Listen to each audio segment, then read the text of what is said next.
Hello students, next हमारा topic है calculations of oxidation number.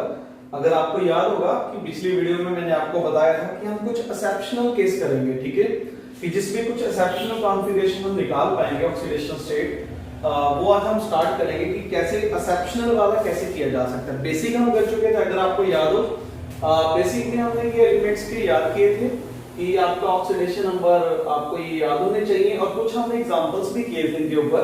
अब मैं आपके लिए कुछ ऐसे एग्जांपल्स लाया हूं जिसमें जो ऑक्सीडेशन नंबर है आप डायरेक्ट नहीं निकाल पाते, ठीक है। कुछ एक्सेप्शनल कह सकते हो आप इसको, एक्सेप्शनल की फॉर्म में ही निकाल पाएंगे। देखिए स्टार्ट करते हैं। देखिए सबसे पहले आप देखिए, इसमें एग्जांपल ये है CrO5, राइट। और मुझे सपोज कीजिए Cr की ऑक्सीडेशन नंबर को फाइंड आउट करना है। अब मान लीजिए मैं आपको पिछले वाले ढंग से करता हूं। आप कैसे कर रहे थे? हम इसको ऐसे कर रहे थे, x इसको मान रहे थे हम -2, राइट। और इसको अगर मैं कैलकुलेट करूं, x 5 2 10 हो गया, इक्वल न्यूटन मॉलिक्यूल्स है, तो x की वैल्यू आपके पास 10 आ रही है, राइट। अब आप कहोगे जी हाँ जी हमने ऐसे ही किया था। मैं आपको बोलूंगा करते तो हम ऐसे ही थे, लेकिन यहाँ पे आपको कुछ बात याद रखनी पड़ेगी। वो ये है कि ये अगर हम एग्जाम में करते हैं तो ये रॉन्ग हो जाएगा। इसका रीजन ये है कि एक तो आपका ऑक्सीडेशन नंबर 8 से ग्रेटर हो गया। देखिए आप, ये नंबर 10 आ रहा है, ठीक है। तो ऑक्सीडेशन नंबर आप याद रख लीजिए 8 से ग्रेटर नहीं होता और फ्रैक्शन में भी नहीं आता। वो दो कंडीशंस को हम फॉलो करते हैं, ठीक है। और Cr को देखा जाए तो उसका कोऑर्डिनेशन नंबर 10 में नहीं होता। तो इन सारी चीजों से क्लियर होता है कि आपके पास जो इसका ऑक्सीडेशन नंबर है वो 10 नहीं आने वाला। तो आप समझ रहे हैं, तो इसका मतलब अब मैं इसको ऐसे नहीं करूंगा। तो इसके लिए देखिए आपको हमें क्या करना है, CrO5 का मैंने स्ट्रक्चर को ड्रॉ किया। देखिए आप, CrO को मैंने ऐसे फोर कॉर्नर पे लगाया और एक ऑक्सीजन को डबल बॉन्ड से लगाया, ठीक है। इस स्ट्रक्चर को अगर आप पढ़ते हैं, इसको हम बटरफ्लाई स्ट्रक्चर बोलते हैं, बटरफ्लाई, राइट। अब देखिए, अब इसकी फाइंड करते हैं। इसको मानते हैं हम x, राइट। केमिस्ट्री में क्या है आपके पास, ये पेरोक्साइड फॉर्म है। पेरोक्साइड में ऑक्सीजन के ऊपर -1 होता है, राइट। अब जो दिए है ऑक्सीजन आपके पास, इस पे आपके पास ऑक्सीडेशन नंबर कितना आएगा आपके पास -2। अब आप इसकी कैलकुलेशन करिए, x, राइट।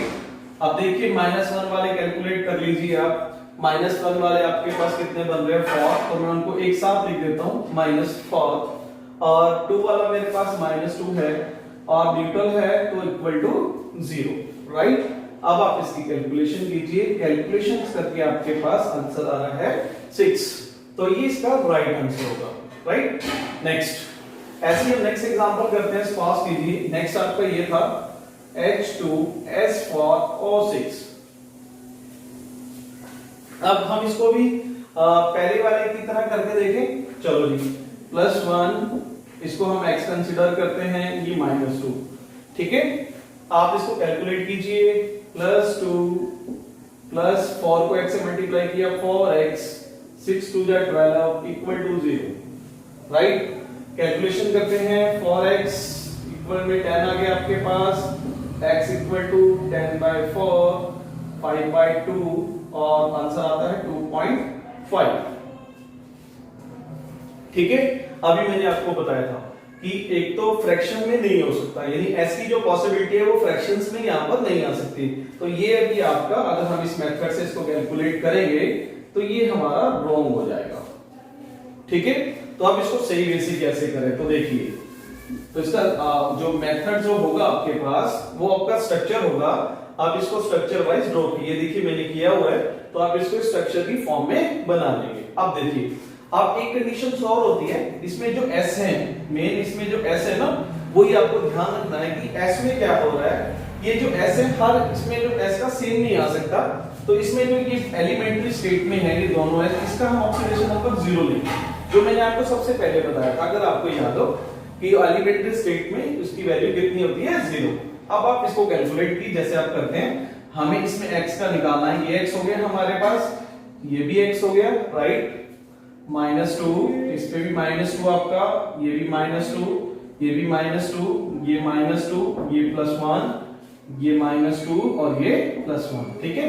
अब हम इसको कैलकुलेट करते हैं। अब मैं इसमें जब कैलकुलेट कर रहा हूं तो आप x वाले देख लीजिए। x मेरे पास 2 है तो 2x लिख दिया मैंने, समझ रहे हैं आप। उसके बाद नेक्स्ट क्या है आपके पास, अब -2 वाले देखते हैं। देखिए 1 2 3 4 5 6, यानी 6 जो ऑक्सीजन है वो -2 रखती हैं, 6 2 जा 12 लिख दिया मैंने, ठीक है। नेक्स्ट अब आप देखिए +1 में कितने हैं हमारे पास, एक HE है और आपके पास HE है, तो +2 आ जाता है, इक्वल में आपके पास 0, राइट। नेक्स्ट अब आप कैलकुलेशन करिए, तो आपके पास आ रहा है जो x की वैल्यू कितनी आ रही है आपके पास 5, ठीक है। तो ये इसका सही आंसर होगा, ठीक है, पहली बार आंसर नहीं देना आपको। नेक्स्ट अब नेक्स्ट चलते हैं हम, नेक्स्ट आपका आता है KI3 की, अगर आप कंसीडर करते हो KI3, ठीक है, और हमें इसमें K की वैल्यू फाइंड करने को बोला है, तो आप K इसमें अगर आप डायरेक्ट फाइंड करते हो तो आप देखिए यहाँ पे आप -1 लेंगे तो आपका आंसर आ रहा होगा 3, लेकिन ये आपका रॉन्ग हो जाएगा, राइट। नेक्स्ट इसको भी हम फिर कैसे करेंगे, आप इसका फॉर्मूला समझिए कि फॉर्मूला क्या है इसका। जो KI3 है उसको हम इस फॉर्म में लिख सकते हैं, तो ये हो गया इसका एलिमेंट्री स्टेट 0, इस पे हो गया आपका -1 और ये हो गया इसका आपका x, ठीक है। अब आप इसको कैलकुलेट करिए, x 0 -1 इक्वल टू 0, तो आपके पास x की वैल्यू कितनी आ गई आपके पास 1, राइट, ठीक है। तो ऐसे है आपके पास कुछ एक्सेप्शनल केसेस जिसमें से मैंने कुछ सिलेक्टेड से नोट किए हैं, ठीक है।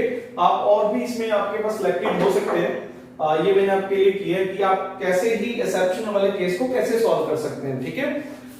तो आप इसकी प्रैक्टिस कीजिए, ठीक है, और आप क्वेश्चंस को ट्राई कीजिए, कोई डाउट्स होते हैं तो आप मुझसे कंसीडर कर सकते हैं, ठीक है।